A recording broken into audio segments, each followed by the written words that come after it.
Consider a table where you have hundreds of rows. Now if there are only one or two rows, then it doesn't matter. Then you can click edit. It will maybe you can show some these form in the just below the table as we did earlier. But if you have a long table and the user has scrolled midway, then an edit should actually cause a smooth edit. That is, the whole row should change into an editable box so that the user can type something, make his changes, remove the checkbox, add the checkbox, make changes, and then either cancel or update, and it immediately reflects the changes, and the database in the server side also gets updated. So this is the whole point of this tutorial, like how to do this. Let me first of all explain the possibility, a trick, a technique that is possible and that requires a minimal code. And it is almost entirely a JavaScript story. So if you see this box, this is one table row, this is second table row, this is third table row. So let us suppose we have 3 table rows. To make this update cancel story, what we do is we add a hidden row at the end of the table. A hidden row is added. This hidden row has update, cancel, then a text box and a checkbox. This hidden row, it is placed at the end of the table. Now when somebody clicks an edit button, then what happens is that this hidden row is moved into this in place of this one, and this existing row is hidden.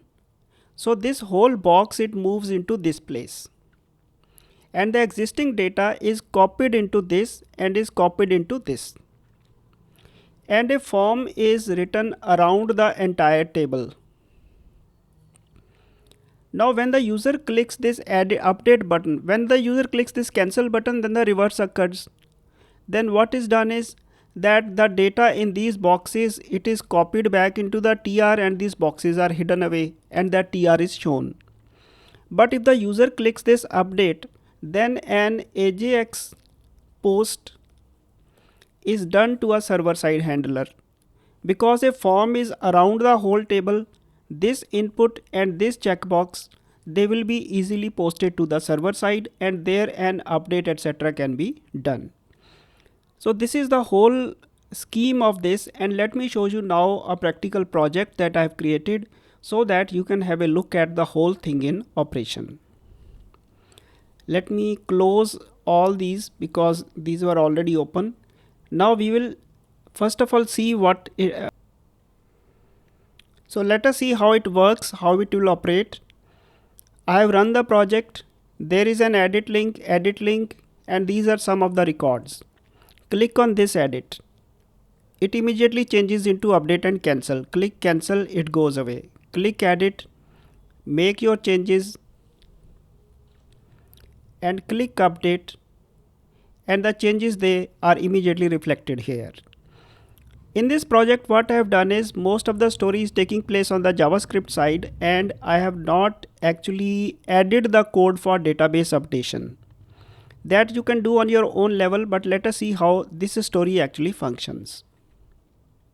And one more thing, let us say I have used only a text box and a checkbox. Let us say you have a more complicated form consisting of radio buttons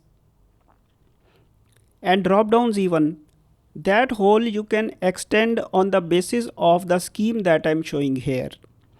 Because doing all that would have complicated the whole story, so I have not included it here. But let's see how to get this one in practice so that you can easily extend the whole concept to a more complex form.